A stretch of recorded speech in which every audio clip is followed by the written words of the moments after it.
Hello, Taurus. Salamat sa pagbisita at salamat din kung tayo ay nagbalik dito. Salamat kung ikaw ay subscriber. Salamat agad-agad. Kuha tayo ng card Sun, Moon, Rising Sign, and Venus para sa sign ng Taurus November 2024. Uy, Two of Wands. Pagpaplano. Nag-e-explore ng mga kung paano pa palalaguin ng sarili, kung paano pa palalaguin ng business, malalaman natin kung ano pa yung mga clarification nito.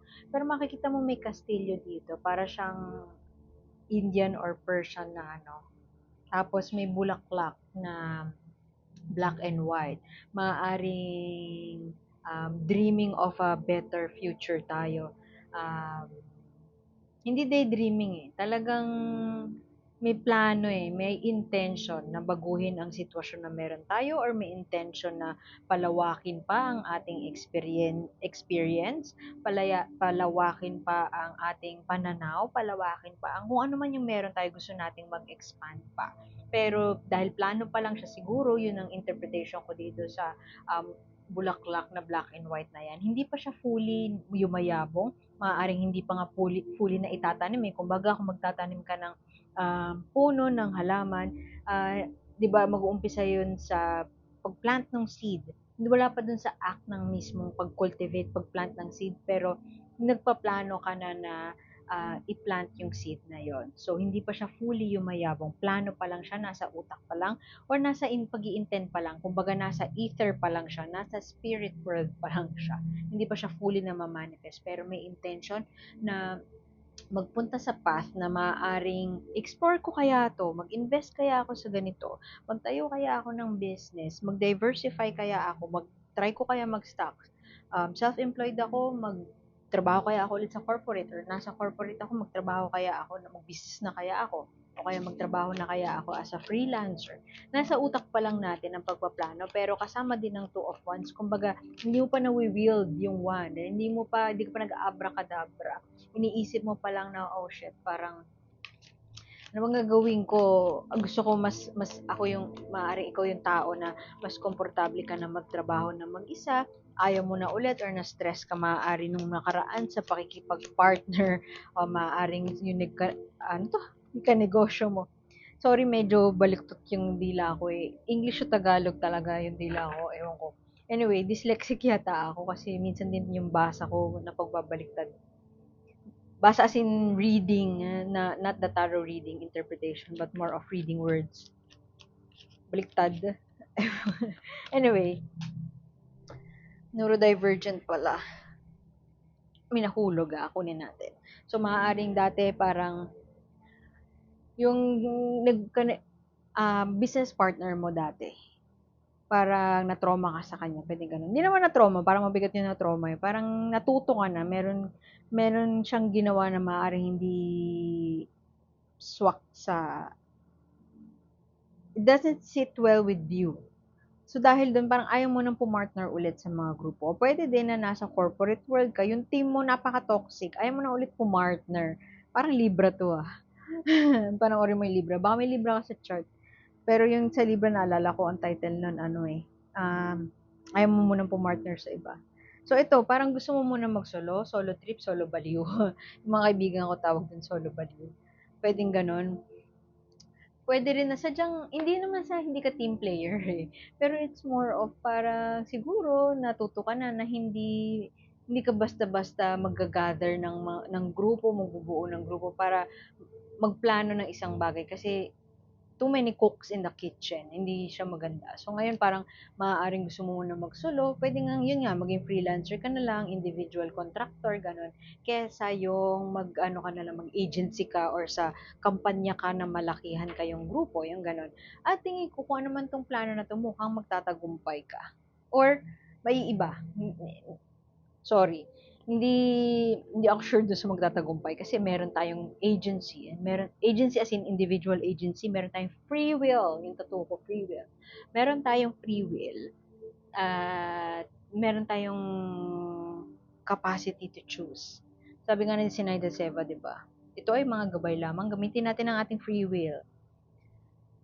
So, ang point ko is, tingin ko, in tagumpay, subjective yun. Ikaw ang mag-decide nun, hindi ako.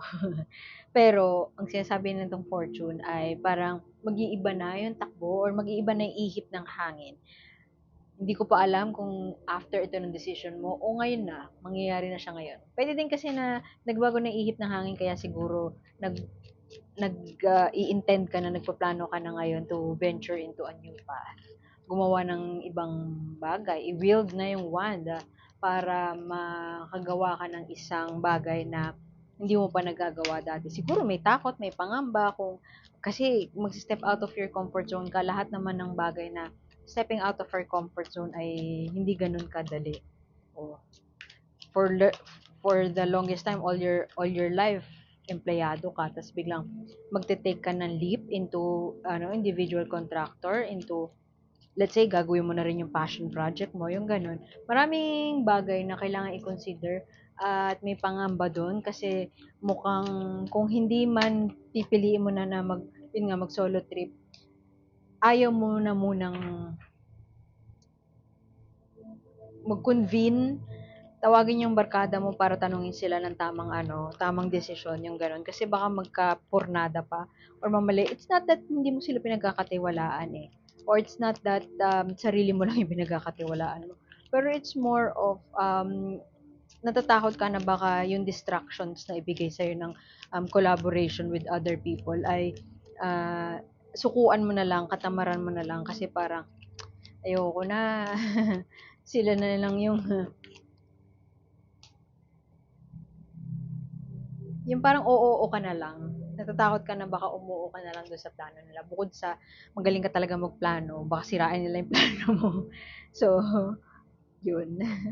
Return on investment, naghihintay ka na pwede yung iba sa inyo na tumaya na sa isang business. Tapos naghihintay na, ah, maaring ito na yung, di ba sabi ko kanina, hindi pa na-cultivate, hindi pa napaplant yung seed. Maaring nag-plant ka na ng seed, pero hindi mo alam ngayon, yung yumabong, hindi mo, yung tumubo, hindi mo alam kung saan mo dadalhin. Pwedeng ganon. Ganon yung sitwasyon. Patience is a virtue. Ang motto ngayon ni Taurus. Pero definitely, may shake up ba? Walang tower dito, walang word card, pero shake up in a sense na ayaw mo nang manatili sa kung nasaan ka. Malakas na yung mo, parang may nudge, may niggling feeling, may kutob na parang, oh, gawin mo na sa sarili mo. Alam mo yun, gawin mo na to.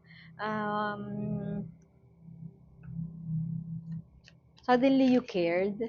For the longest time, pwede kasing apathetic ka, wala kang pakialam sa mga ganap. Pero ngayon parang, something is, I feel like, investing today, yung mga ganyan. I feel like, um, ma- may epiphany ka na lang bigla, paggising mo parang malinaw ang lahat, gusto kong mag-invest sa ganito. O kaya gusto kong umalis sa trabaho ko. Wow, paggising gusto na agad umalis sa trabaho. Basta, may gano'n na somehow life altering. Kung hindi life altering, siya, major decision siya in your life na lalabas ka sa comfort zone mo. Not that hindi siya familiar, pero more of,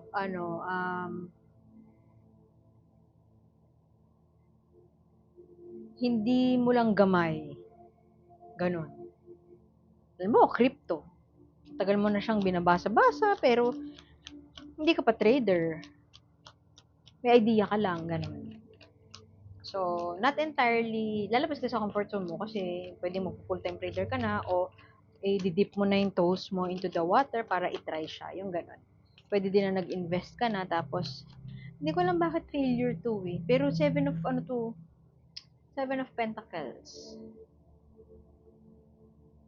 So, more on patience, cultivating, taking it nice and slow, reaping the benefits of what you have sown. Kumbaga, pipitasin mo na yung prutas, ganun. Kunin natin mamaya yung mga niyan. Yung mga cards under niyan. Yun ang more clarification. Uy. Uy, uy, uy, uy, uy, uy, uy. Maraming hindi pa clear sa'yo. Siguro nalilito si Taurus kung ano yung path na iti-take niya. Maraming distractions, pwedeng ganun. Pwede din na sobrang dami ng pera, ang dami mong ipipick na, halimbawa, apple tree, no? Or orange tree. Ang dami mong kukunin na oranges, pero hindi mo alam kung paano siya i-leverage para kumita ka pa ng mas malaki, o kakainin mo ba yung oranges, halimbawa, 100 oranges. Hindi mo alam kung idadalhin mo pa siya somewhere big o ibebenta mo siya sa market pero hindi mo pa nasubukang maglako ng orange, o kakainin mo na lang siya para maging healthy ka. Yung ganun, good kind of a problem. Yun ang pinagdadaanan ni Taurus ngayon. Magandang problema if there's such a thing. Kasi merong path dito na parang magulo pa ang lahat, kaya siguro ayaw mo din munang makipag-usap or makipag-collaborate sa mga kung sino-sino. Not that you don't trust them, but gumugulo yung isip mo lalo. Kasi ito moon card, something hasn't been illuminated, something mysterious. Let's say yun nga, crypto, bago. Meron kang naisip din na business venture, pero bago siya sa market. Hindi pa siya di, never heard, ganyan. Kaya, parang, worth it ba to? Gagawin ko ba to? Kasi parang, yun nga, bago siya eh. Ano pa ang kailangan nating malaman? Uy, ito na yung tower. Shake up, major shake up. Parang kanina ko yun nasabi, wala yung shake up, pero ito na yung shake up.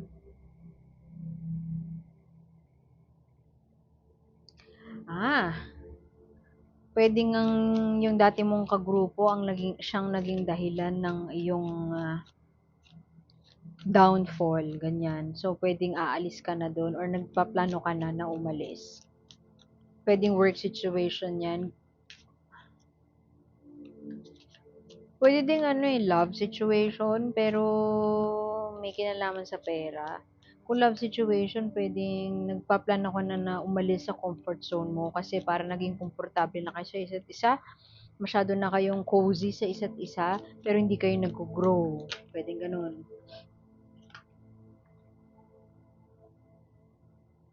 Tapos parang nagiging conditional na siya. Nagiging nalilimitahan na yung kilos mo, yung opinion mo, yung values mo, nalilimitahan na. Parang wala na siyang, dahil conditional na siya, parang wala nang love, ganun. Tapos parang,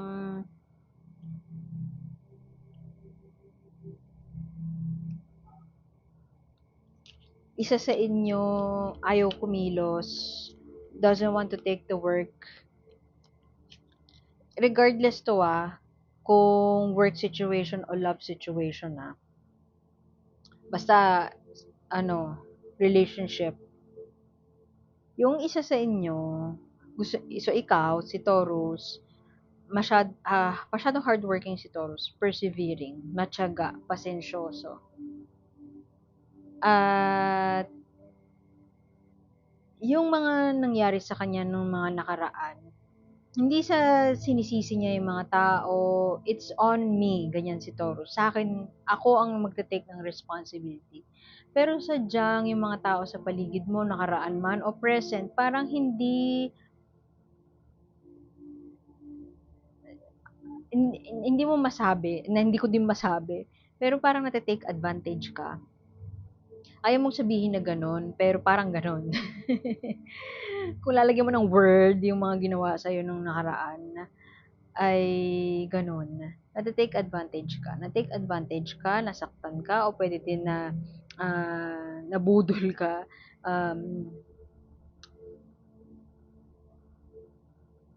Pinag-isip ka, pinag-overthink ka, tas parang, essentially, ikaw yung nahirapan. Ngayon, parang nagdadalawang isip ka na i-expand yung sarili mo. Hindi ka magpupunta dun sa bitterness ng nangyari na sa nakaraan. Pero it's more of looking towards the future. But, there's no way to go but up. Ganun lang ang tinitingnan ni Taurus. Hindi siya para lingunin yun at sabihin na itong taong 'to ganyan, ayaw niyang manira ng ibang tao, ayaw mong manira ng ibang tao, ayaw mong gamitin yung drama ng nakaraan para i-fuel yung ano mo, yung plano mo in the future. Ang tanging pumipigil lamang sa'yo ay mag-isa ka, maaaring mag-isa ka na lang ngayon o maaaring wala na yung help na meron ka dati. To be fair dun sa kung sino man yung nanakit sa'yo dati or nanloko sa'yo, nambudol sa'yo, to be fair naman sa kanila, may help naman sila kahit papaano. Yun nga lang nga, hindi siya as deep and as heavy, hindi sila as hardworking. Hindi nila natapatan yung energy na nilaan mo, ininvest mo para yumabong ang isang bagay na meron ka ngayon. Hindi sa nanghihingi ka, hindi sa naniningil ka sa kanila, pero it's time to ano na, parang na-outgrow, parang gano'n, na-outgrow mo na lang sila. So, looking towards to the future ka, pero hindi pa gano'n kalakas yung loob mo kasi siguro marami pang nakatagong mga bagay, marami pang mystery, dark pa yung path mo. Part of you, maaaring iniisip mo na kailangan ko ba nang mag-collab, pero medyo hindi naging maganda ang sitwasyon ng collaboration ko in the past. Magiging ano, the wheel will turn in your favor. Yung swerte nasa iyo. Yun nga lang nga, kinakailangan mong magdesisyon. Kasi nasa dead end ka ngayon ngayon. Bari nga hindi ka pa umalis or meron kayong long-standing issue. Regardless kung work relationship to or romantic relationship, meron kayong long-standing issue na hindi nyo hinaharap pa. At parang ayaw mong harapin yun. Hindi naman sa ayaw harapin, pero ayaw mong pag-usapan yun kasi walang point. Parang hindi naman yun makakatulong kung gusto ko na rin lang umalis, kung gusto ko mag-explore ng panibagong path, para saan pa na balikan ko yun, di ba? Maaring ganon. Pero may indecision ka dito, girl. Tingin ko, ano to? Mas lalakas yung swerte na dumating sa'yo, that the wheel will turn in your favor. Wheel as in gulong, will turn in your favor. Gulong ng palad ba? Mas positive ang ano ng gulong ng palad kung magdedesisyon ka na. Kasi for as long as pinoprolong mo yung agony, prolonging the agony itong dalawang to. Hanggat pinatatagal mo pa, huwag mo nang patagalin. Hanggat pinatatagal mo pa, at papalamon ka dun sa pwedeng takot, papalamon ka dun sa mga bagay na hindi mo alam, hindi ka magda-dive in, ay maaaring hindi talaga, matagalan din, madedelay din yung success na gusto ibigay sa'yo ni universe. Betrayal, isa sa inyo doesn't want to do the work nga. Kung ikaw ay persevering, I mean, hindi naman hinihiling ni Taurus na maging kasing sipag nyo siya. Alam mo yun, mano man lang na umi-effort, kahit 70% man lang, oh. Yung ganon, syempre hindi sasabihin ni Taurus yun. Kasi natural sa kanya ang pagsusumikap. Kung hindi ka ganon, okay, fine. Pero,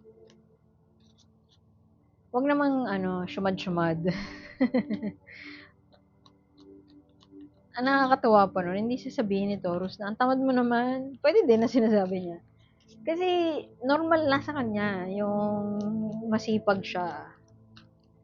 So, parang, ano ba sabihin sa kanya, wow, ang sipag mo naman, grabe yung dedication mo, parang siya, maliit na bagay, parang, ha?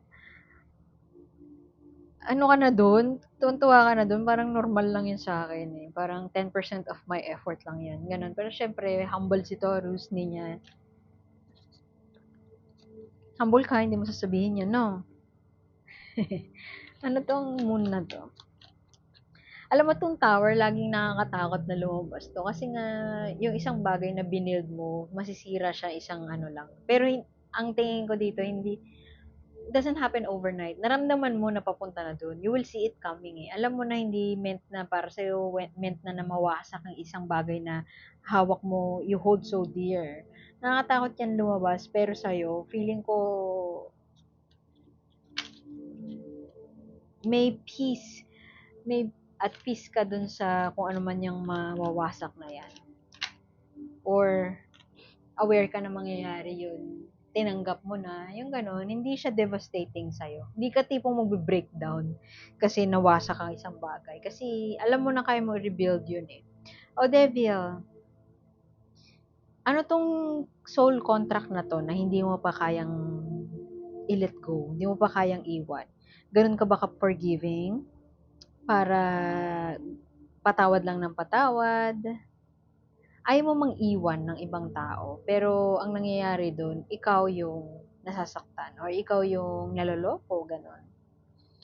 Maaari din ng Capricorn ito, Devil. Self-restraint, addiction, codependence, parang ganun. Hindi ko kaya mabuhay nang wala ang tong tao na to, kaya magstay na lang ako dito. Ganon. Merong swerte dito at merong bagong path na gustong ibigay sa'yo ni universe. Gusto niyang mag-pick ka ng 1,000 oranges, ganyan. Mag-harvest ka ng kasaganahan, pero hindi pa siya nabibigay kasi merong enerhiya sa paligid mo na kinakailangan mong i-let go. Maaaring tao ito, kailangan mo nang i-let go, pero pwede din to na enerhiya ng, yun nga, just taking in, 100% magtatrabaho ako, sige, diyan ka lang sa bahay, ako magtatrabaho, pero papagurin mo na yung sarili mo. Yung gano'n, hindi balance eh. So, meron kang ayaw i-let go, may obsession ka sa isang bagay na hindi mo mabitaw-bitawan, may temptation na ayaw mong iwan. Pwede din na hindi malinaw sa iyo ang bagong path na kailangan mong tahakin, pero dahil let's say nandun yung partner mo, susundin mo. Yung ganun. Wala ka ng decision para sa sarili mo. Kailangan mong mag-decide, Taurus, at meron tao dito na may energy na calling for discipline. Focus, Taurus. Yun ang nakikita ko dyan sa readings mo. So, anong gusto mong sabihin kay Taurus? Oracle card, mensahe para kay Taurus. Alam nyo, pag hindi kayo nakarelate, okay lang yan. Nakaabot kayo dito, tapos na-realize hindi kayo nakarelate. Okay lang yan. Pwede yung next month. Kasi sobrang general na ito, tapos ilan yung nanonood. Mas maganda yung kung personalized reading. Kung personalized reading ako. Hindi, walang video yun. I mean, walang video as in, hindi ko malalaman kung sino kayo. Can be anonymous. Kahit pa mag-comment kayo sa social media.